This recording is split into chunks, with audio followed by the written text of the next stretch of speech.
My name's Visage, and I like to read horror stories, and I also like to create and write horror stories.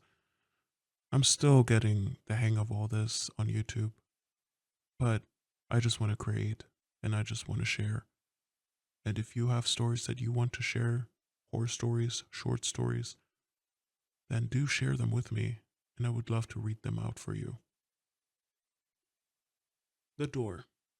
I only ever once told this entire event to someone, that person I held dearest to me, that I thought would understand me. They didn't. So, if people think it's a story, I might as well make it a story for you. When I was 7, my older sister Alice and I shared a room together.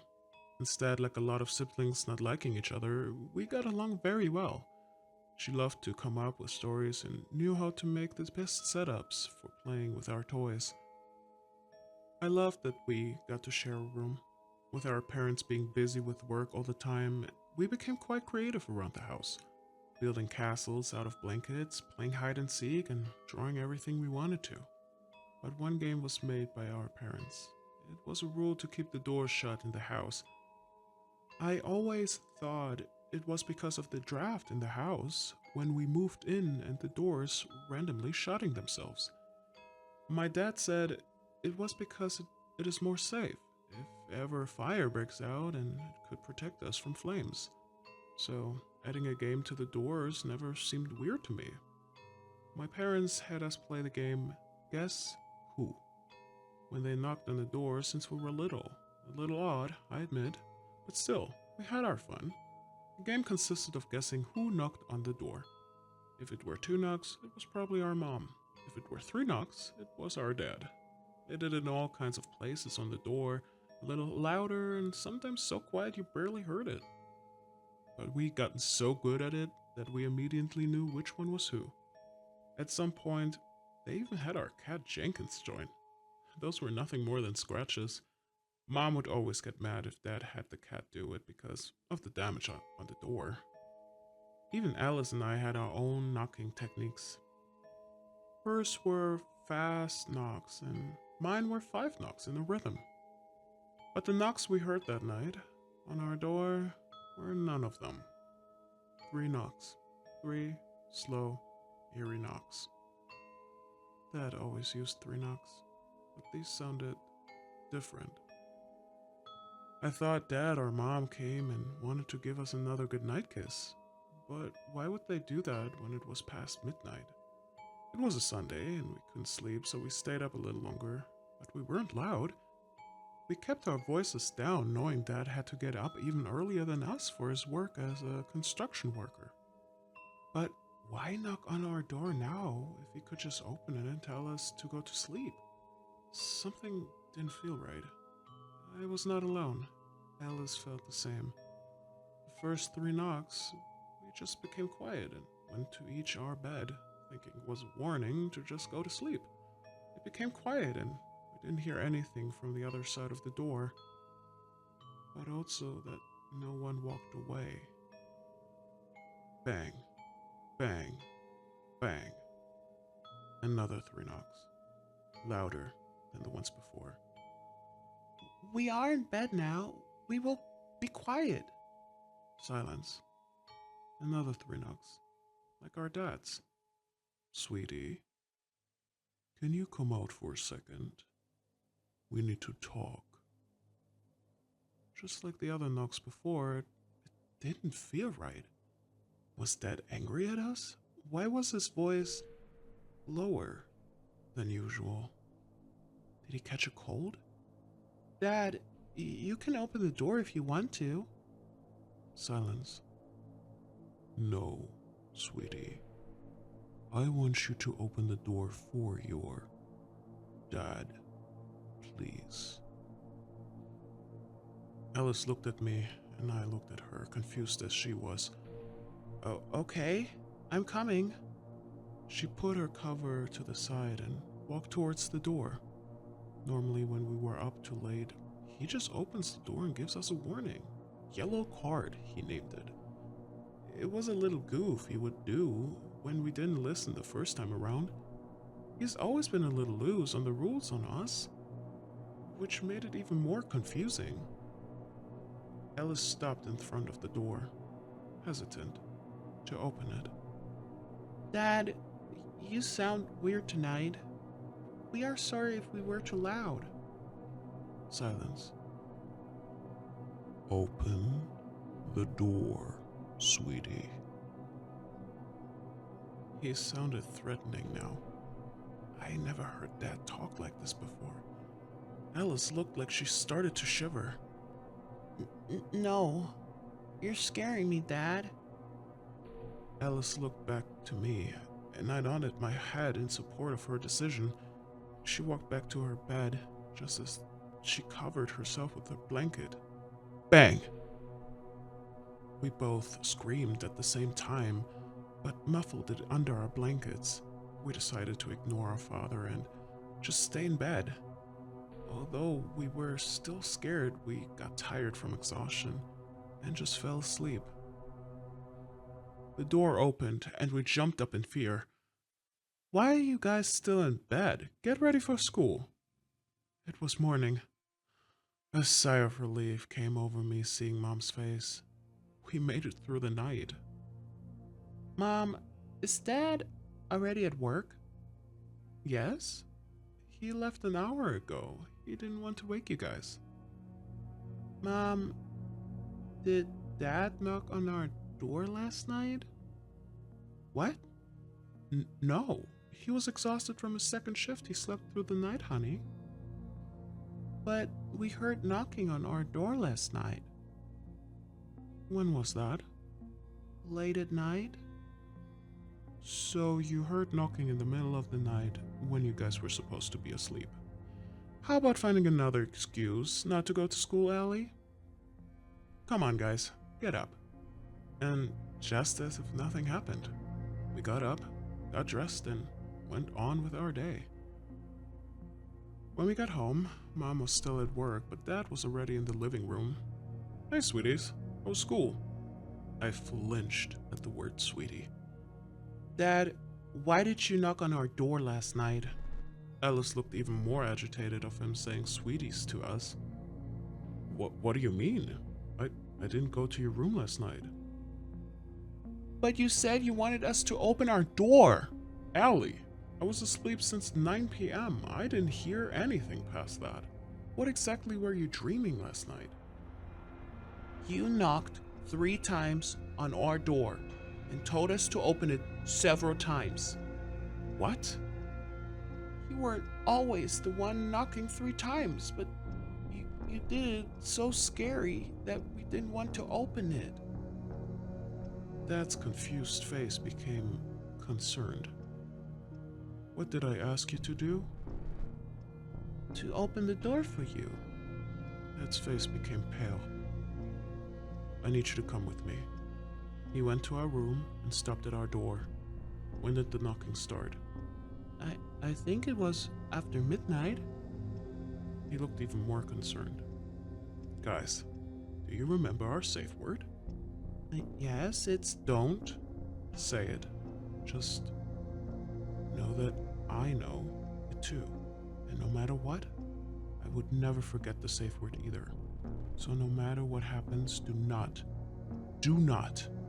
open the door after midnight until I tell you face to face that it is okay to open the door again. But why? I just don't want you to see scary things. Ever. Everything looks a little more scary at night. We didn't exactly understand what he meant by that, but we decided to just listen to him. A week passed and nothing like that happened again at night. Dad looked a little more tired than usual, but he always gave me and Alice a smile if we talked to him. The next day, Alice asked to sleep at a friend's place for a pajama party. She was always great at making friends. Me, on the other hand, felt more content by myself and had just a few friends because of that. But I love my sister, so seeing her getting invited to her friend's place just made me happy and proud. She was hesitant at first because She didn't want to leave me alone, but I told her I was fine. Don't forget what Dad told us, okay? Yeah, I'm gonna play on my tablet anyways, so no need to go outside of the room for that. I snickered, but her expression didn't change. She looked at me with concern. Really, I'm fine. Tell me how it was tomorrow when you're back. That night, I went to bed early, as I still wanted to read my book. I told Mom I didn't need anything else, and we said goodnight. Dad had to take another shift, so he was still gone. As I was reading my book, I started to feel heavy, losing focus and realizing it was time to call it a night. I hoped Alice had a good time. Even though I had the room all to myself, it felt a little empty without her. Knock knock. I got ripped out of the sleepy state as I heard the knocking on the door. Honey, let the cat into your room. He's been in front of your door the entire time. Jenkins has always been a cat that you let into your room, and the second you sit down with him, he leaves. It became such a hassle that I didn't even bother anymore to open it. My mom could have just opened the door if she wanted to let Jenkins in. I must have been so sleepy that I didn't even hear her footsteps coming to the door. Nor did I hear any cat noises either. I started to get up and go to the door in my sleepy state and reached for the doorknob. Knock, knock. These knocks woke me up entirely this time. Sweetie, just open the door and let your cat in. Why would she say that when I was about to open the door? And why didn't I hear anything? The wood panels at our door have always been quite loud since it was, well, an old house. Dad always promises to fix the noise, but reschedules it every time. But I hear nothing. No sound, no breathing, no creaking on the floor. I've been paranoid since that first night, and I had the same feeling again. Is this how Alice felt that night when she went to the door? I didn't like it. What is the name of our cat, Mom? Silence. Sweetie, what game is this? It's Jenkins, unless you named him something else without telling me. Wrong. Mom always called him Jenny, because when we first found him, my mom thought Jenkins was a she, but he reacted to Jenny just as Jenkins, so used both names. Mom was the only one who used solely Jenny, which was our secret word we used for emergencies too. Even though that should have made me be aware of the situation, this isn't exactly the reason why I stopped in my tracks to open the door. It's something else, something we all decided to not say anymore, including Mom. Sweetie. That word that still haunts me and Alice. Our mom looked concerned when Dad told her why we don't like that word anymore. So why would she forget about it just 5 days later? Is this Mom on the other side of the door? Other than her voice, I heard nothing else. How can she stand there so quietly without moving? I must be getting paranoid from the last incident, but I just had this gut feeling that isn't going away. Mom, it is you, right? Again, silence.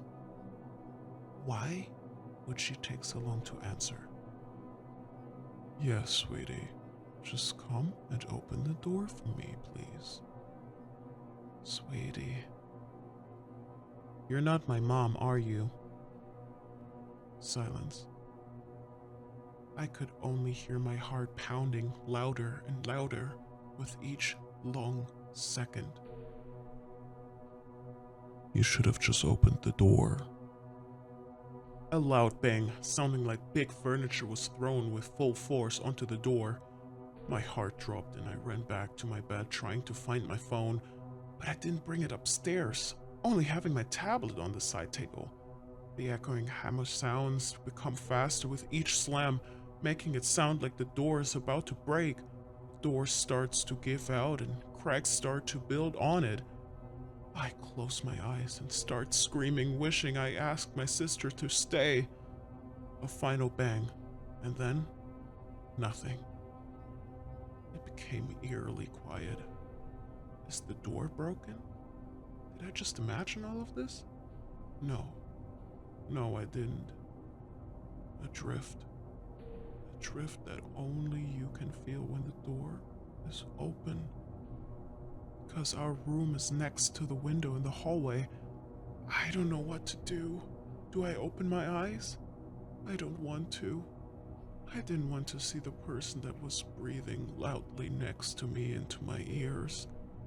A foul odor I smelled. If I don't look, I will be okay. Just don't look. Lisa, look at me!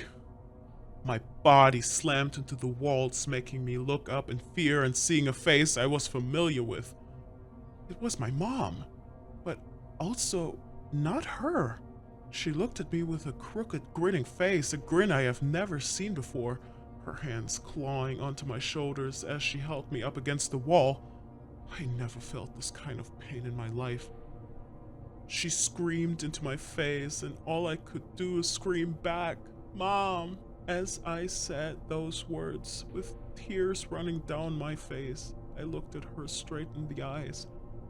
Her crooked smile vanished, like humanity came back into her eyes. She loosened her grip and whispered, "Run!" into my ear, and I did just that. Getting free, I started running past her out of the room. I ran and ran until I didn't. It was dark, and I couldn't see where I was, but I felt grass on my feet. I was outside in front of my house, surrounded by darkness. I saw a light coming towards me. A light I'm luckily familiar with. It's my dad's headlights. I fell to my knees, and all I remember is that I was getting cold and sleepy again. I woke up in a bed unfamiliar to me, with bright lights in my eyes, a hospital, and my father right next to me.